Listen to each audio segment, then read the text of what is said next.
Balita ngayon, pagdagdag ng salary sa Pilipinas 2024 dahil sa malapit na pagdaragdag ng salary sa Pilipinas sa 2024, ang mga empleyado sa Pilipinas ay may dahilan na tumingin sa taong ito.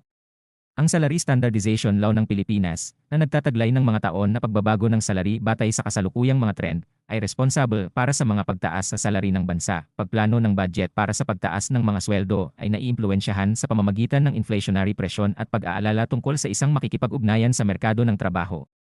Ayon sa iminungkahing batas, na nagsisimula noong Enero 1, 2024, ay magpapatuloy sa bawat taon hanggang 2027.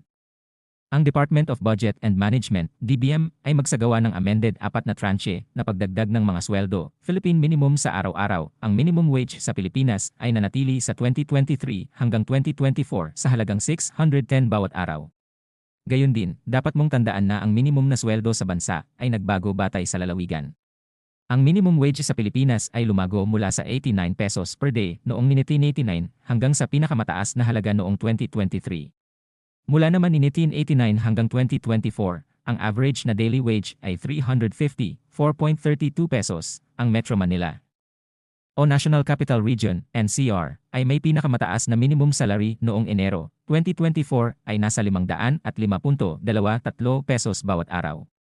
Sa isang minimum na sweldo na 420.71 pesos bawat araw, ang Region IVA o Calabarzon, ang susunod, ayon sa pag-publish ng June 14 na 2022 ng Order No. IVA Negatibo 11, ang pandaigdigang rate ng araw-araw na minimum wage para sa Calabarzon, Region IVA, sa Pilipinas.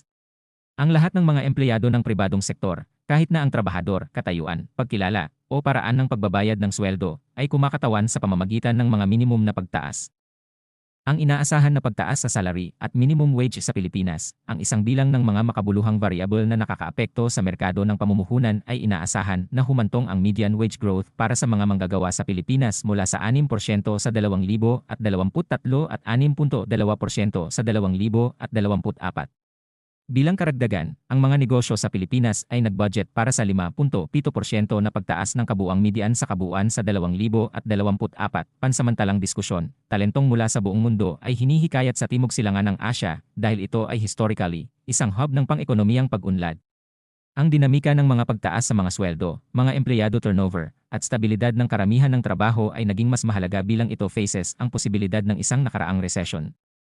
Ang pagtaas ng sweldo lamang ay hindi sustainable sa mga mahirap na panahon para sa mga negosyo na kailangan upang kontrolin ang mga gastos ng tao at profitability, kabilang ang iba pang mga bagay. Marahil, sa mas malawak na konteksto ng Asya, ang pagtaas sa salary sa Pilipinas ay natatanging, ang ilang mga industriya ay patuloy na nagtatrabaho bilang sila ay lumago, kabilang ang mga pangkalahatang serbisyo at outsourcing sektor, retail, at consumer sector.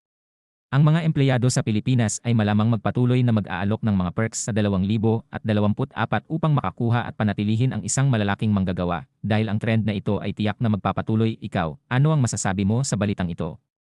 Mag-comment na at paki-share mo na rin para sa lahat ng manggagawa sa bansa. Thank you for watching.